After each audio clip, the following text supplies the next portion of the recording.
Hi everyone, welcome to DG Virtual Academy. We are so excited you could join us. Do not attempt any of these exercises without adult supervision. Also, be aware of your surroundings. Make sure the area you are doing gymnastics is on the grass or a panel mat. Remove any objects or people from the area to avoid hurting yourself or anyone else. Let's get started. Hi guys, welcome to Downriver Gymnastics Virtual Academy. I'm Coach Iyana. Happy Tuesday. Today we're going to go over jumps and flexibility. I'm going to demonstrate some drills that you can do at home or wherever you may be, and that will help keep up your jumps, keep them up to par. I'm also going to demonstrate some actual jumps that way you can see certain things to look for and certain things you can work on while at home. Okay, I like to call this drill the water bottle drill. So if you have a water bottle, go ahead and grab one and I'll show you how to do the drill. So what you do is you put the water bottle relatively close to your leg. What you're gonna do is you're gonna keep your legs nice and tight, your core tight, and you're gonna place your hands right in the middle of your, between your legs. What you're gonna do, point your toes just like you would in a jump. That way you have good technique while you're doing the drill. Good technique during the drill means you're gonna do good techniques during the jumps. This works your hip flexors and stretches them, helps make them stronger, which will make you have better jumps and help you get inverted jumps and all that good stuff. So I like to call this one the water bottle, like I said. Start with your toes pointed, legs nice and tight, hands right here. And what you're gonna do is you're gonna lift your leg all the way over the water bottle about 10 times. So you're gonna go here, lift, back over, lift, back over. And you're gonna do that 10 on each leg. You could do a few sets of them. It doesn't matter. The harder you want it to be, the more sets you would do. Sometimes if you can't do 10, you can start with a lower number and build yourself up until you can get to 10. These are very good to do every day. Your hip flexors are one of the most important muscles in your jumps, and it will help your jumps become stronger and better altogether. Don't forget, flexibility is one of the easiest things to gain and also one of the easiest things to lose. All you have to do to keep your flexibility is to keep stretching all the time. If you wake up, maybe it's a good thing to stretch it before you go to bed, while you're watching your favorite TV show. It takes little to no time, and it really does tremendously help. Okay guys, I'm going to demonstrate how to do a toe touch. I'm going to start with the basics a little bit first. So a misconception of jumps is many people think that they get power from the arms from whipping up, when you really don't. You get all your power from your legs. Your legs are what makes your jump good. Just like that drill we did over there, you want to make sure you're practicing drills, get your hip flexors stronger, because another misconception is a lot of people try to get their hands to their feet instead of bringing their feet to their hands when they're actually in a jump. So make sure you're using good strong legs and good technique. Make sure you're keeping your chest up and bringing your legs to you instead of folding and taking your legs to your arm. And you also just want to make sure when you land, you have to squeeze your belly and squeeze your seat so you can stick a good landing. A lot of times, for example, in cheerleading, if you don't stick the jump, they don't really consider it a very good jump because you're falling around, wobbling all over. The best thing to do, keep your belly tight and your seat tight and squeeze when you come down. Okay, so I'm gonna go ahead and demonstrate.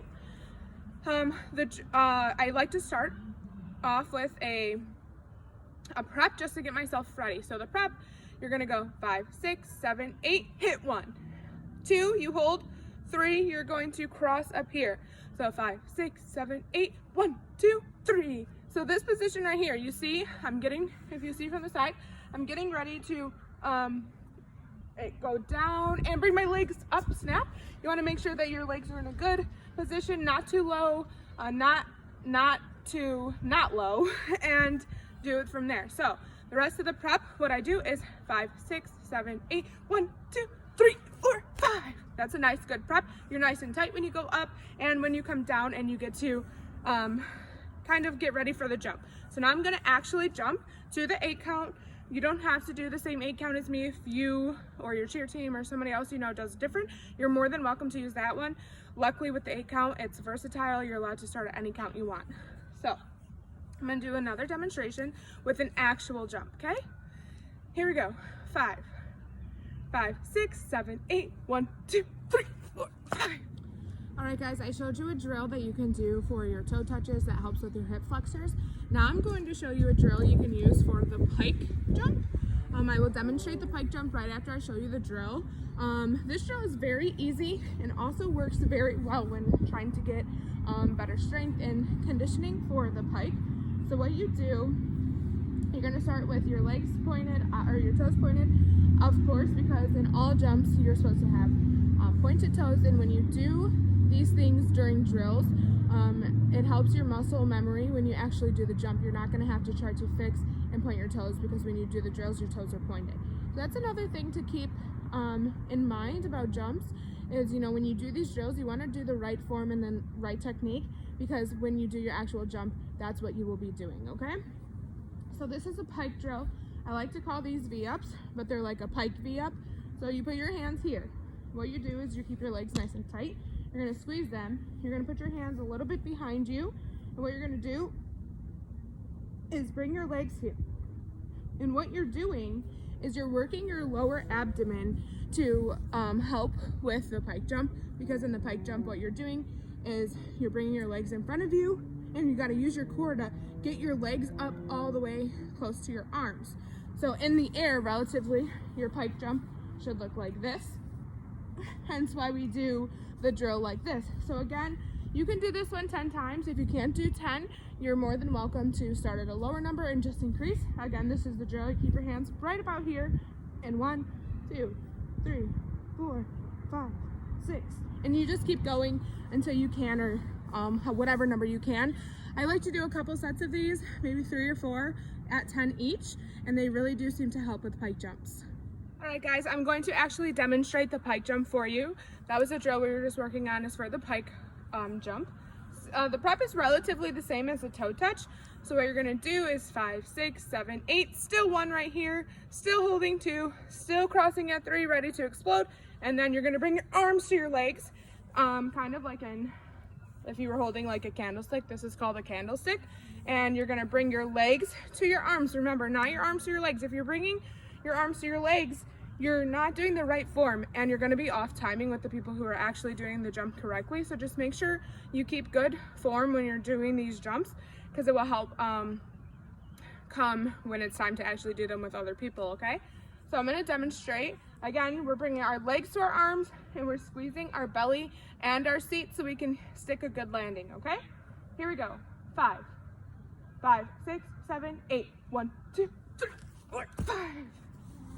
All right, guys, the last thing I'm going to talk about with you today is seriously how flexibility is one of the easiest things to gain. If you wake up every day and you stretch for 10 minutes or maybe even 5 minutes, every day you will get better at whatever you're stretching or whatever it may be.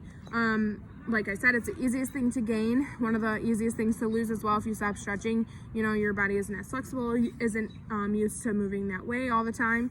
So try it. I really challenge you to, maybe for the next week, every single day, wake up and stretch for like 5 to 10 minutes, and just realize how much better it makes you feel, and how much less what is the word I'm looking for? Like less stress on your muscles, because you're stretching them every day and you're getting them moving. And challenge yourself, and really, even with your jumps, maybe take a video of how your jumps are the first day, and at the end of the week take a picture of you doing the drills, and just try to see if you see the little bit of difference, and I promise you will realize. Also, don't forget, when you're doing the drills, that form is one of the key. If you're doing bad form during the drill, guess what? When you go do the jump, you're going to have bad form too. And you want to make sure that you're doing good form, that way when you go to jump, that you don't have to retrain yourself to do something different. Okay, remember, your core is tight, your seat's tight when you're landing and when you're starting. You gain your energy from your legs and not your arms. You got to keep your chest up. You bring your legs to your arms, not your arms to your legs. These are all things you can practice every day in your own backyard while staying safe. We really miss you at Downriver Gymnastics, and we can't wait until we can all be together again. Until then, stay safe and happy Tuesday. Thank you for watching this episode of Downriver Gymnastics Virtual Academy. We hope you had a ton of fun and maybe learned something new. If you like this video, give it a thumbs up below and subscribe to our channel so you don't miss out on the fun. Thanks again.